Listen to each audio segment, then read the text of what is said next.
Shell Deepwater is fueling the growth of upstream Americas by safely developing new reserves and maximizing the potential of its existing producing assets in the Gulf of Mexico, Brazil, and Venezuela.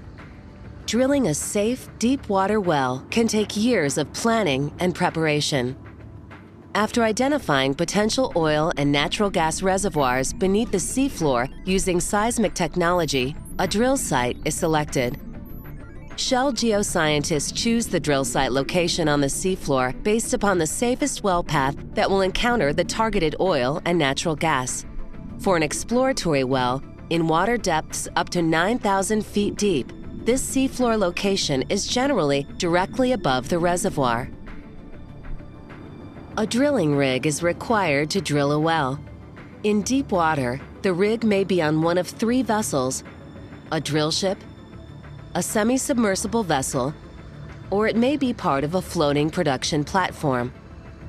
All rigs have a hoisting system to raise and lower the drill pipe and tools needed to drill the well, a blowout preventer or BOP stack, and a pumping system to circulate fluids in and out of the well while drilling. It's time to drill the hole or well bore using a drill bit. This initial step is called spudding in the well. The shallow sediments just below the seafloor are often very soft and loose. To keep the well from caving in and carry the weight of the wellhead, a large diameter base pipe or casing is drilled or jetted into place. The base pipe is assembled at the rig floor, and a drill bit connected to a drill pipe is run through the inside to the bottom of the casing. The entire assembly is lowered to the seafloor by the rig hoist.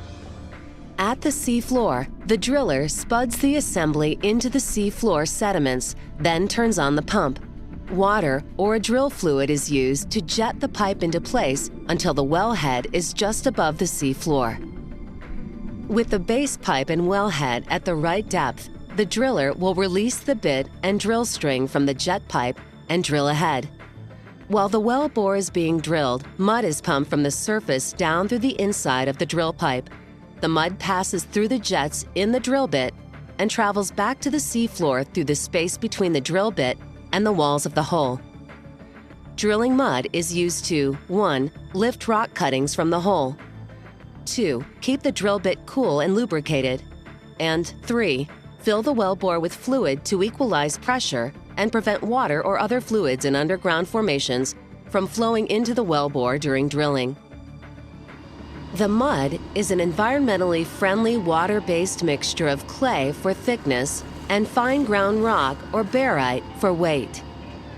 At the planned depth, the driller will stop drilling and pull the bit out of the hole. A smaller pipe or casing string is then screwed together, connected to the drill pipe, and run down to the seafloor and into the well. To permanently secure the casing in place, cement, followed by mud, is then pumped down the inside of the drill pipe. To separate the cement from the mud, a cementing plug is used. The plug is pushed by the mud to ensure the cement is placed outside of the casing, filling the annular space between the casing and the open hole wall. On some locations, a second surface casing is needed, thus the well is drilled even deeper. In this second surface casing interval, the well is cemented using a second smaller casing string, repeating the same process used in the last hole section. At this point in the well, the pressure in the deeper rock may be too high to continue with the simple water-based clay mud, or there may be the potential to encounter oil or gas. Before drilling below this point, a blowout preventer with a riser will be installed at the seafloor. The BOP stack is a massive system of valves and rams that protect the rig and environment from oil and gas flows should the weight of the drilling mud be too low. The BOP stack is connected to a pipe called a riser. The riser connects the rig to the well and allows us to circulate the drilling fluid and rock cuttings all the way back to the rig on the surface. The BOP stack is fully tested before we drill further. Drilling now resumes with the drill bit and drill pipe always operating through the BOP stack.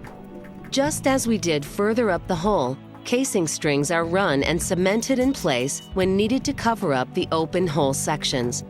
When the oil and gas zones targeted by the geologists are reached and the presence of an oil or gas zone is proven, a final casing string may be installed if the seafloor location is favorable for future development. This final casing string allows for the future safe production of the oil and natural gas.